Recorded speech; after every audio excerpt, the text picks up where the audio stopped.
በስመ አብ ወወልድ ወመንፈስ ቅዱስ አሐዱ አምላክ። የተከበራችሁና የተወደዳችሁ የሰው ልጆች በሙሉ ሰላም እግዚአብሔር ከእናንተ ጋር ይሁን። ዛሬ በዚህ ሰዓት የጌታችንና የመድኃኒታችን ኢየሱስ ክርስቶስን 2018ኛውን በዓለ ልደት የምናከብርበት ሁኔታ ነው ያለው። በዓሉን በሚመለከት በተለይም ሁለት ዋና ነገሮችን በተመለከተ ሊያስተምሩን ሊነግሩን በመካከላችን አንድ ሊቅ አሉና የመጀመሪያው ሚዲያን በሚመለከት ነው። ሚዲያ ያለው ጠቀሜታ ቤተክርስቲያን አስተምሮ አንፃር ለሰው ልጆች ካለው ጠቀሜታ አንፃር አጠር ያለ ነገር አስገንዝበው ዕውቀትም ልምድም እንዳለው ሰው፣ በሁለተኛ ደረጃ ደግሞ የኢየሱስ ክርስቶስን ልደት በሚመለከት ሊያስተምሩን ያላቸውን ሁሉ ሊያስተምሩን በመካከላችን ተገኝተዋል። በዚሁ በሚዲያችን በመንገደ ሰማይ ሚዲያ ስለተገኙልን እግዚአብሔርንም እሳቸውንም እያመሰገን ሊቀ ሊቃውንት ማኮነ መልአክ ይባላሉ። በባህር ዳር ሀገረ ስብከት በሁለት ኃላፊነት ላይ ነው እያገለገሉ የሚገኙት። በሀገረ ስብከት በመምሪያ ደረጃ የጉባኤ ሊቃውንት መምሪያ ኃላፊ ናቸው። እንደ ሊቅም እንደ አለቃም ሆኖ ነው። በሊቅነታቸው ደግሞ የአራት ጉባኤያት የጉባኤ ቤቱ መምህር ሆነው ደቀ መዛሙርትን እያስተማሩ እየመረቁ ለዓለም ወንጌል እንዲያስተምሩ እያስተማሩ ያሉ ሊቅ ናቸው። ዛሬ በሚዲያችን ሊያስተምሩን ተገኝተዋል። እንኳን አደረሰዎት ሊቃችን በመካከላችን ተገኝተው ሊያስተምሩንም ስለፈቀዱ አመሰግናለሁ። እስኪ እንደው በቤተክርስቲያን አገልግሎት የሚዲያ አገልግሎት ምን አይነት ጠቀሜታ ነው ያለው ብለው ያምናሉ? በዚህ እንጀምር። እኔም አመሰግናለሁ ስለተጋበዝኩ። መንገደ ሰማይ ላይ መገኘት የራሱ ትልቅ ነገር ነው፣ ትርጉም አለው። መንገደ ሰማይ ወንጌል ናት አይደል? ያዕቆብ መሰላል ናት መንገደ ሰማይ የምትባለው።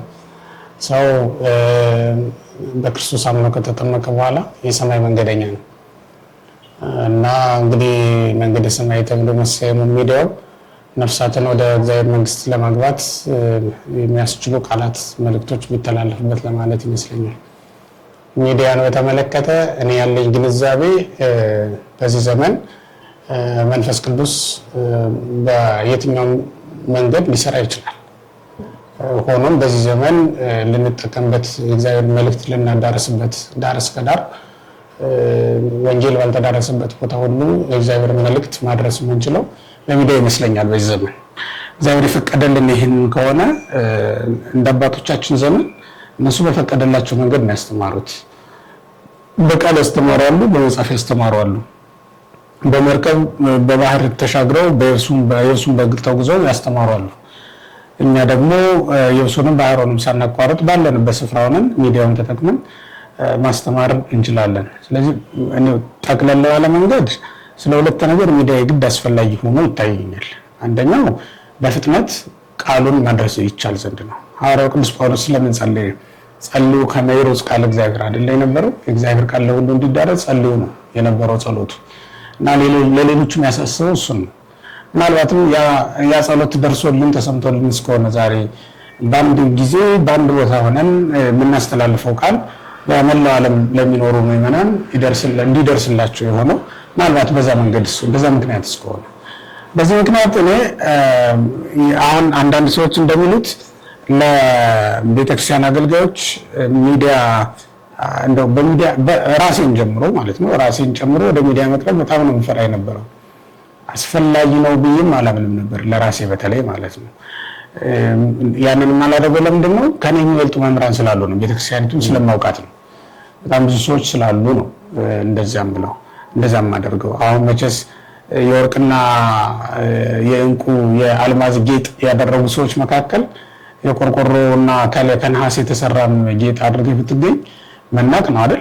ራስን ማስገመት ነው የሚሆነው እና በወርቅና በአልማዝ የተጌጡ ሊቃውንት እንዳሉ አውቃለሁ በዚህ ቤተክርስቲያን ውስጥ ወርቅና አልማዝ የሞላው ሳጥን እያለ ሌላው ማስቀደሙ ልክ አይደለም ብዬ ስለማስብ ነው።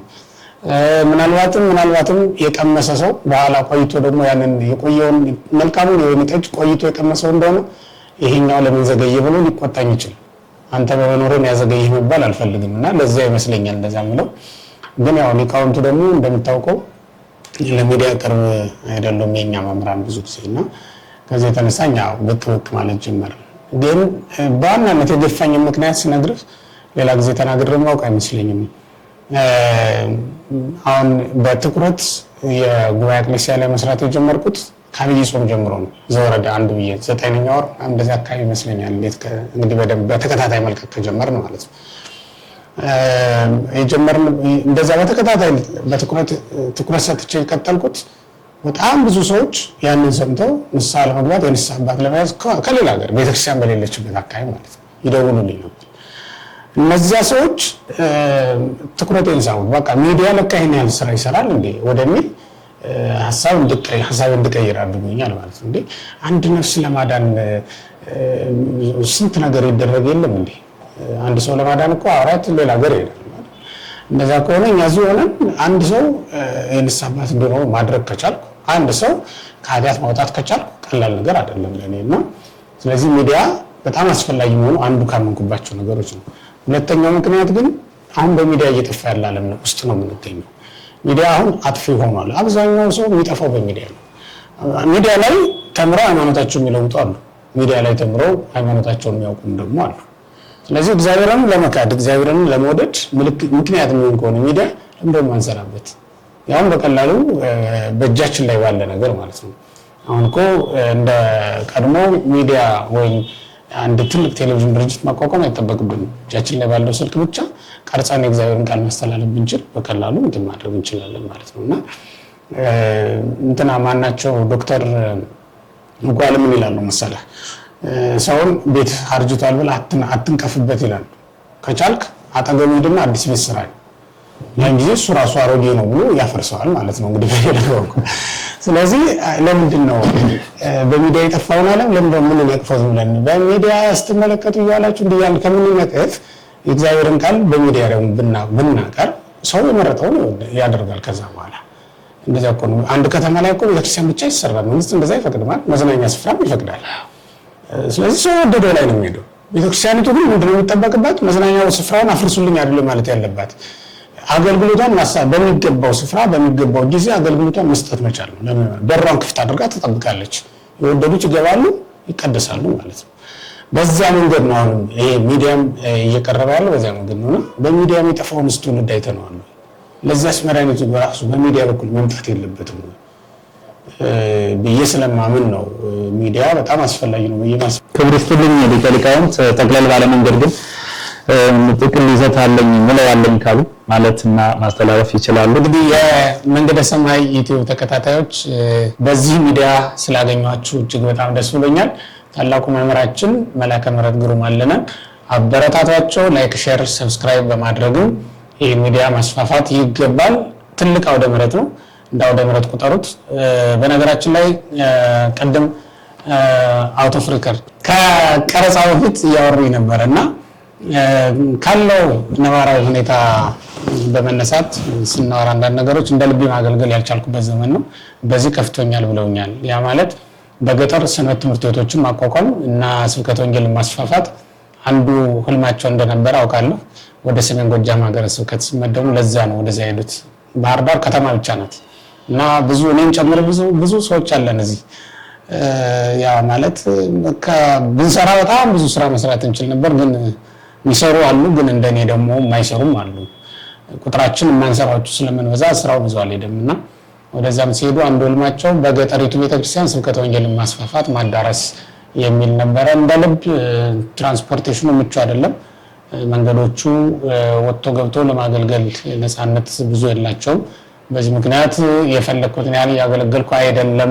ለዚህ ነው ወደ ሚዲያውም በደንብ ትኩረት ያደረኩት ብለውኛልና ምኞታቸው እንዲህ ሰማያዊ ከሆነ በጎ ምኞታቸው ይሳካላቸው ዘንድ ላይክ፣ ሼር፣ ሰብስክራይብ በማድረግ ሁላችሁም አገልግሎቱን ማበረታታትና አውደ ምሕረቱን ማስፋት ይገባናል። መቅደስ ሲጠብ ገንዘብ አዋጡና እናስፋው ነው ይባላል። ይሄ ደግሞ ገንዘብ ሳታወጡ የምታሰፉት አውደ ምሕረት ነው፣ የምታሰፉት ቤተ መቅደስ ነው። ለሁሉም መዳን የሚገባቸው ሰዎች ሁሉ ያገኙት ዘንድ ወደ ሁሉም ሰው ዘንድ እንድታደርሱት እኔም በዚሁ አደራ እያልኩ መልእክቴን አስተላልፋለሁ። እግዚአብሔር ይስጥልኝ። መልካም በዓለ ልደት። ሊቀ ሊቃውንት ስምዐኮነ መላክ የአራቱ ጉባኤያት ትርጓሜ ጉባኤ ቤቱ መምህርና የሀገረ ስብከቱ የባህር ዳር ሀገረ ስብከት የጉባኤ ሊቃውንት መምሪያ ኃላፊ እንግዲህ በመካከላችን ተገኝተው ለኔም ስቱዲዮ ውስጥ ላሉትም ለተመልካቹ ነፍስ ላለው ሁሉ ያስተላለፉት መልእክት በእውነቱ ድንቅ ነው። ክብር ይስጥልን።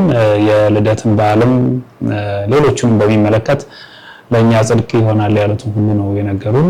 እንግዲህ ወደ ስቱዲዮቻችን እየመጡ እንዲያስተምሩን አውደ ምሕረቱ ሊሰፋ የሚችለው እኔ ወይም ሌሎቹ ብቻ ሳይሆን እርስዎትና መሰል ሰዎች ስትመጡ ስለመጡልን በጣም በክብር አለኝ። እግዚአብሔር ይስጥልኝ። እንግዲህ የተወደዳችሁና የተከበራችሁ መላው ኦርቶዶክሳውያን በዓለ ልደት የደስታ የፍቅር በዓል እንዲሆንላችሁ እንመኝላችኋለን።